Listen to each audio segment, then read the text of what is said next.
Very welcome along to the first Run with Red podcast, Colm and Chris, podcast number 1, getting started. Hi Chris. Colm, how are you? Not too bad, not too bad. This is being videoed. Now I'm hoping, because I'm here flying solo on this, so I'm hoping it's videoing us now. Not that anything's going to happen, because it's, it's a podcast, but listen, we need a bit of video there. You get your side in it. Yeah, I didn't want to sit there because I wanted my good side. Run with Red, Colm and Chris podcast number 1, getting started.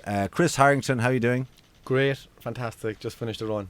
Have you just finished the run today? Yeah, this morning. Did you really? Yeah. Okay, very good. I've been working till now. I finished my therapy session. Yeah, exactly. You get into that. But people probably should know me by now if they're regular listeners to RedFM. Colm Moore, producer the Neil Prendeville show on Monday to Friday. We do Decades on a Sunday, 10 to 2, but also a very keen runner. And I know you are too. You're... Tell the truth, Colm, 2:30. You ran 2:30 for No, a well, if people are watching this, or listening to this who are getting involved in Run with Red, yeah, I suppose you could say me and you are experienced runners. Correct. Would that be fair to say? We're not joggers. We're not joggers, but we're experienced runners. But you have to start somewhere, I suppose. Correct. Now you're a busy man. Yes, yeah. You're a busy man. You're a father of 5, a loving husband, doting, caring, and you still make time to be a captain of Leavale Athletics. Correct. And you train kids as well. Is that right? Correct. Do a bit of coaching. You do a good bit of coaching. So, you're very well experienced in running. Now, yesterday, Chris, we were out Saturday morning with some of the people who signed up with Run with Red. Great group. No, it was Wasn't fantastic. Yeah, no, they were very good. They were... I have to say. They enjoyed it. They did, I think. So it was kind of all levels there. I mean, we had I think we had an 8-year-old. Who isn't actually running the relay, but I think it was Steve brought his 8-year-old, and then you had some people who were inexperienced. You had somebody there who'd run about 12 marathons. It's what it is, it's running is for all abilities. It is, isn't it? So there was actually every scale of what you'd see in the road. Absolutely, absolutely. But it was good. I thought, Chris, you gave some good advice. Yeah, I know. The biggest thing for a lot of people were stressed about, what do I do? Where do I go? And I think they run in a conversation pace. That's very good. Yeah. Everyone was just relaxed, people think if they run fast or slow, and as we said yesterday, if a lot of people came with their partners, friends, so look, run and have a conversation. That's the speed you need to go. So if you can't talk, you're going too fast. Exactly. Do you know what I mean? Don't run any faster than you can talk. Yeah. And that's your speed for those who are only starting. Yeah. So that was what I was told. Yeah. When I first started, and it was a great benefit to me when I was running, talking to myself. But that's it. So I mean, if anybody out there getting started, it's kind of, if you're running with somebody, be able to talk to them, have a conversation. If you can't talk, you're going too fast. It's the easiest gauge. How fast do I go? Do I check it on my heart rate monitor? If you're running with someone or on your own, well, technically, if you run with someone, you want to be talking to yourself, running down the road. But if you're running with someone, a friend, to get started, that's your gauge. That you should be able to have a conversation with the person you're running with. And for example, there yesterday, I think there was one girl there who I think there was the longest she's ever run. Correct. Yeah. So again, the good tip, conversational pace, but also what do you think about how long somebody run, particularly if somebody's starting off, how long should they run? I suppose enough to what they're comfortable with, without pushing it. I mean, it's the first step. They're going out. You know what I mean? There's no point running out for an hour. Enjoy it. You know what I mean? We go, just enjoy it first. That's what I wanted to do. My first time was 20 minutes, but I had to walk half of that. Did you? Yeah. You know what I mean? So I ran for 10, walked for 5, and I ran the other 5 minutes. So I was out for 20. Yeah.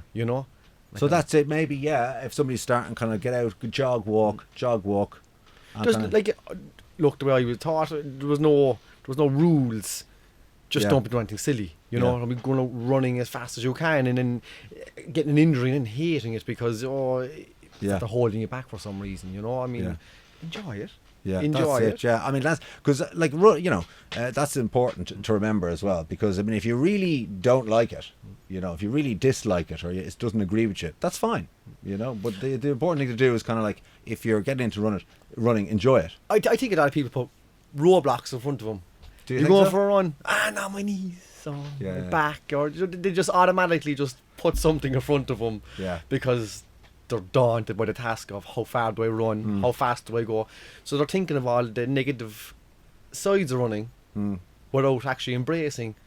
Do you know, I am going to plan my runners. I am going to go for a run if it's on a field or go to the shop and run back again. Like, I mean, who walks to the shop anymore? Buy a Mars bar. Do you know, I come back, you know what I mean? Yeah, I just yeah. get up and go, like, it just keep it simple, people overthink it. The beauty of it, though, running, I always found, is that you don't have to go to a gym. You don't have to go and get, 9 or 10 other lads to play 5-a-side. Yeah. You can literally get a pair of runners, strap them on, get your t-shirt, your hat, your gloves if it's cold, and just head out running. Yeah. It's funny you said something to me yesterday that when you started running, you were embarrassed. It's a funny one, isn't it? Yeah, because I was just conscious of not doing this, Yeah. taking up running, and then all of a sudden running, and people were looking at me in the road. I thought, what they looking at, like, you know what I mean?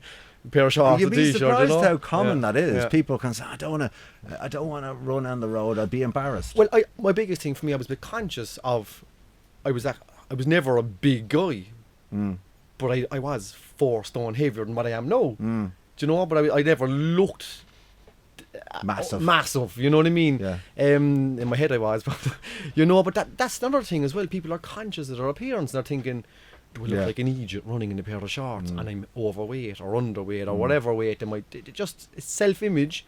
Forget about it. That's it. And actually as well, it's not only for the training side of things where people don't, might feel a bit self-conscious about running around their streets or their road or their area. It's also like entering a race. People kind of feel, everybody else will be much better than I am, or there'll be really good people there and I'll be last. Sure, it doesn't matter. Well, listen, if someone, Colm, and I know, if you're going to a race, Yeah. have your own personal goal. Yeah. Your goal could be just to go onto the start line. Yeah. And then when you finish the race, technically you've kind of won, even though you didn't actually win.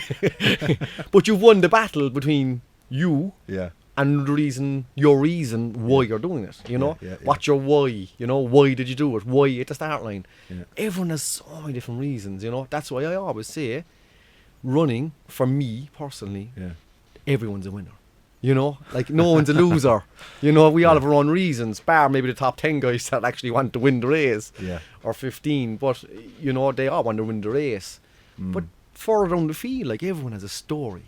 There's a story in everyone. For me, it's a release. It's just you're always accepted. Like, it's a stress relief, absolutely. Yeah. I mean, that's the thing, because not wanting to preach on about it, but it's certainly, if daily exercise or regular exercise or running or swimming or walking, whatever it may be, if you do that, it clears your head. It'll be, it won't get rid of all your problems, but it will certainly help with them. Listen, all the mental health stuff. So there's a lot of people going around with mental health issues that actually don't know they're carrying issues. I mean, the biggest thing for even me, and I can't speak for you, but even you, we're in a stressful environment. You know what I mean? Work, kids, something, driving on the road, someone's beeping you. Just stress is coming from everywhere. It's my release. It's it just sorts out a lot of stuff for me personally. Just come in a little bit there, because You're a good psychologist. no, I'm looking at that camera. I'm thinking, how far does it go out or far does it go in? So I don't want to do this all with just half your head, or even not even Big enough. or even not your head at all. Yours. No, you have a small enough head. I forgot Chris. you 229. You have a small enough head yourself. But so everybody has to start somewhere. Now, you would be a very experienced runner. I have to say, you'd be a good runner. You'd be better than me. I have to say. I would say. You know, if all things being equal, you'd be better than me. If we were both trained up, you just have me. There's about 40 seconds in the marathon. Well, you're faster. I have a faster marathon time, all right. 40 seconds. I have a faster marathon time, but that means nothing. But I think you're. But I'm still improving. You're a good. My point is, you're a very good athlete. But you are the same as me. We were kind of late bloomers. Correct. You know, I didn't start running until. We're talking to my mother. Yeah, I know. Yeah. He was always a baldy young fella. Chris. Yeah. No, but we were late bloomers insofar as, you know, I got into running in my 30s, you know, and I think you got in, I mean, to running late as well. Why did you get into running? Or like, how did it happen? I was smoking 40 a day. 40 a day? I had no direction either from the point of view like that. For me, I was ignorant on sport. I didn't have it growing up. From the point of view was I wasn't... Personally, I suppose I had a different upbringing to other people around. So sport, it can be hit and miss for you. It depends on you. It depends in your family or depends on your person. But sport just wasn't a factor in my life. Did you never play sport as a kid? Yeah, sure. Look, well, apart from like with school, apart from the phases, like Monday I was a kickboxer, Tuesday I was rowing, Wednesday I was doing something else. So, you know, but I never stuck with it. You know, I never stuck with it. It wasn't until I watched Prime Time. Prime Time. Yeah, and this gentleman wanted a lung transplant, and he was a big advocate of, if you passed away in the morning, that your organs should be donated. They should just be given up away for grabs. So in other words, carry a card if you don't want your organs correct donated. Because a lot of people would donate, okay, but they don't carry a card. You know. So he said, right, look, it should be the other way around. Okay. You know, and then a lot more people that didn't want to donate would actually carry a card. Say, look, I will donate my heart, I will donate this, but I'm not donating. Okay, so you're looking at this fella on Prime Time. Yeah, I had enough. Having a fag. Johnny Blue, what do you used to smoke? John Blue. I knew it. JB. JB all the way. But no So endorsement. I'm not endorsed. We're not. There are other cigarettes on the market. We're on John Blue jacket next to it. So you're watching. I was watching this, and it just hit a chord at me. My grandfather I was at the burying my grandfather, or sorry, a relative. Yeah. He'd pleurisy, a few lung issues, and I just looked at this, and I actually looked and said, I don't know, I just had a eureka moment, and I said, I want to give up the cigarettes. I wanted to give them up, and I looked at this guy, and I've young kids, and I says, no, I just wanted that. It just hit a chord, literally. Yeah. So that kind of coincided with me watching the 2008 Olympics. Right. I just seen this going, this was unbelievable. I was watching sailing, ping pong. I was just telling fellas all week, like, lads, I have meetings. I was just watched everything. I just thought it was fascinating. So you weren't even working, you were looking at the Olympics. I just thought it was fascinating. Right. People working hard for this 4-year event, representing our country. I just thought it was fantastic. I was like, this is amazing. Yeah. This is amazing. And I said, that's it. I'm giving up cigarettes, and I'm taking up sport. And I seen Usain Bolt and the attraction, and he sold the glamour of what he did and the enjoyment and the entertainment. He looks like he's enjoying himself. Yeah, he did. Yeah. It really. It was him, and I was watching everything. But that I said, no, I want to be a runner. You know, I did a bit of logistics, and I said, what do I need? What year was that? 2008. Okay. I looked and I said, I wanted it. I said, look, this is, you know. Give up the cigarettes. Need to do something. I'm going to put on more weight, because I had this stigma like if you don't smoke, you put on weight. You know, that was a stigma that I thought I had. Like. If you don't smoke, you'd put it on. If when I give up the cigarettes, so you were worried. I'm already 4 stone overweight, so I mean, if I give up cigarettes, I'll be. But I was never conscious of being 4 stone overweight, because I just was who I was. Yeah. You know, that was never. I just said I'm going to put on more weight. Yeah. Onto my current weight. Okay. So you know, I mean, I'd be something similar. I was like 20 day. You're 40 day. I was 20 days. So. I have 5 kids, don't call them you don't. But, you know, I know it was the same thing. It kind of comes to a time you need to say, look, I've been doing this for too long and I need to change my life. It's actually funny for me, and it's funny being involved in the kind of marathon now. Back in 2007, when the marathon came back to Cork, I was working on with Neil, the Neil Prendeville show, and we were kind of involved in some of the promotion for the marathon. And I remember we all entered a relay team, you know, and we were part of that. And I remember I was on Neil's team, you know, But I didn't have any interest in being fit. I didn't ever have any interest in running or anything like that. As I said, I was smoking 20 a day. I was in the pub more often than I wasn't. I was doing whatever.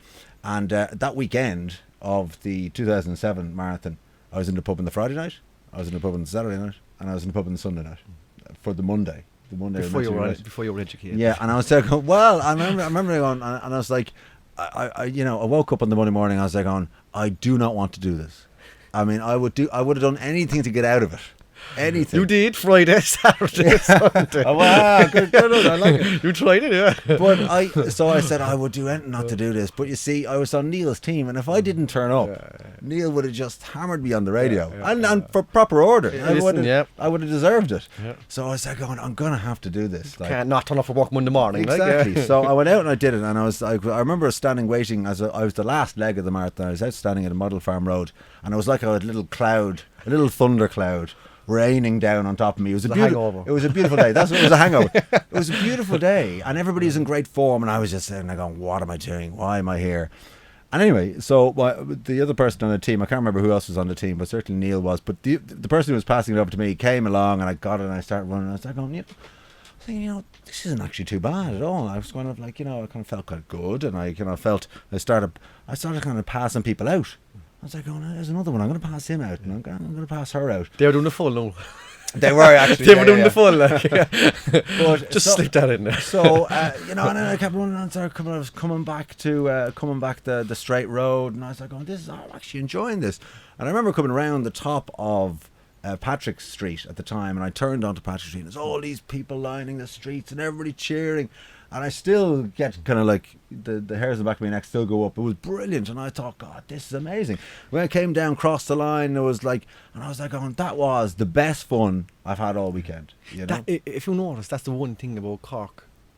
It's the one day you just want to be a part of. You have to do it, or see or be a part of it, i.e., you have a friend, you have a cousin, you have an uncle, or you're just handing out water because someone's running a marathon and you're giving them support. Yeah. Just you being within the day. Yeah. It's great. It's great. And I mean, the thing about it is, you get to run along streets that you never can. All that kind of, all the streets are closed off. Running through a tunnel. Yeah, you can run through the tunnel. I mean, if you run through the tunnel normally, you're arrested. There's a guy running in the tunnel, but you can do all that. One morning at 5 o'clock, I did do a pre-run. Did you? I did, yeah. You ran through the tunnel? I did, yeah, pre-run. You're not allowed. It was that we're not endorsing. I was doing research we're not endorsing people run through a tunnel, but it is a great day to be involved in. I said all the streets are closed off, and it's a real good thing. But it's funny. Like, if I hadn't done that, and if I hadn't been part of that relay, and if Neil hadn't been on the team, and I felt obliged to go and do it, it could be so different. I mean, in the last 10 years, maybe I wouldn't have done half. 10 years on, I've run 10 marathons. I've done countless triathlons or 10Ks and 10 miles, and I've joined a club of, and I've met loads of people, you included. And it's been hugely beneficial to my life. And if I didn't get out that day and do it, I'd have never done it. It was kind of like a road to Damascus moment. Now, it happened to be the road to Ballincollig, but still Listen, it's a life-changing. It can be. Yeah, it can be. I mean, as I say, it's not. It doesn't have to be. But it has been for me. Well, it has been for me as well. And I mean, you can. But I think it's good for people to have running in the locker. To be able to run, to be able to go out, enjoy a jog. A couple of miles in the evening, go out, smell the flowers, enjoy the fresh air, and it's good for fitness, good for keeping lean and keeping fit. And but Colm, you know it too well, and I do. Look, anyone starting. Yeah. Any sport, the first X number of weeks is going to be tough.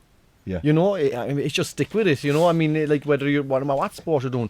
Well, for me, like it's as you say, it's my go-to place.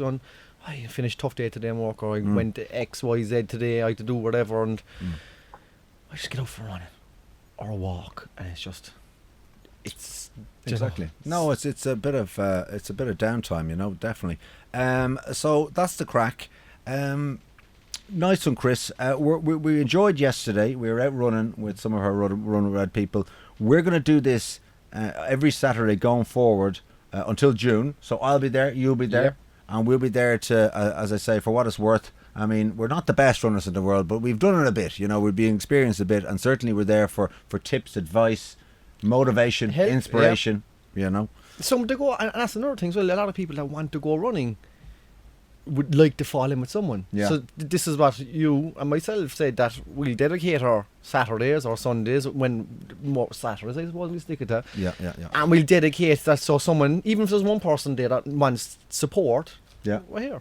You know what I mean? And It's just to help them out. Yeah, exactly. And it's kind of like, you know, for all levels as well. You know what I mean? Don't be thinking, oh, I won't fit in down there, because we had ladies down there who might have been mums, you know, maybe 50s, 60s, and we had younger people. We had a guy who run, as I say, lots of marathons. We had complete novices, and it was just a really good thing. Delicia. Yeah. Who signed up to run, I think, the half marathon, took us on a stretch down, a warm down session. Mm-hmm. You know, but it literally was 8 to 80. Yeah, well, that's the thing, you know. You know, I mean, that's what it is, and that's what I love about running. As I always say, you can't have a round of golf with McIlroy. No, you can't have a match with Andy Murray, tennis match. Mm-hmm. But you can toe the line with any man, woman, elite, sub-elite, non-elite. Everyone's equal. Yeah. And that's what I like, you know. I mean, you can just toe the line with everyone. And everyone, in my opinion, is a winner for whatever reason that they got to that start line. You can feel like a pro for the day. At being at the start line, like, you have to thank yourself to say, I got here. Yeah. You know what I mean? I put in the work. You know, it's like a metaphor for life, really, you know. Absolutely, Chris. Listen, we're going to do this as well every week, aren't we? We will, and we'll take questions. We'd love to get people involved. We do a podcast every week, tape it up on a Sunday. If you'd like to, because we'll put this out maybe over the next couple of days, and we'll have our Twitter handles, but you can tweet at Cork's RedFM. You can get on Facebook as well, and if you have a longer kind of like a question or anything you want to tell us, marathon at redfm.ie if you have any poems. And come along Saturday. Come along Saturday as well. Yeah, big time. And we'll let you know about that. It'll be the same place, actually. We're going to do the same place for now. That's the car park there at the end of the straight road between the Kingsley and Victoria Cross. Free parking, plenty of parking, and it's kind of handy because we can go around either the Mardyke or the Leaf Fields, and it's central enough. So that's what we're going to do. So thanks for coming in, Chris, making time in your busy life for this. And as I say, we're going to do it every week. I think that's the plan. Yeah, every week. Cause I think we have about 8 until the marathon, yeah? We've 8 till the marathon, and look... We'll answer questions. We'll answer questions, and like you and me, we got help and advice when we joined clubs, and people helped us along the way. So I'm all for helping and giving back to the knowledge of what little of it I do know, but giving back, like, to help people that haven't started. I mean, again, this is about getting people that have no knowledge whatsoever. To the people that have some bit of knowledge. Yeah. Hopefully they don't have too much more knowledge than us. If you have more knowledge, they're more out of the gig. We're gone. That's it. If you have more knowledge than us, don't get in touch. Just forget about it. But you can get in touch. We let you run off. Yeah, exactly. You can run off. And we will have a few guests as well. And you never know, absolutely. So we'll do this till the marathon. We'll do our training run as well, Saturday morning till the marathon, and hopefully you can get in touch and get involved as well. Run with Red happens with Red FM and the Irish Examiner Cork City Marathon. If you'd like to get involved and you haven't yet, do so online, redfm.ie/runwithred. So wave goodbye. Bye. That's your side.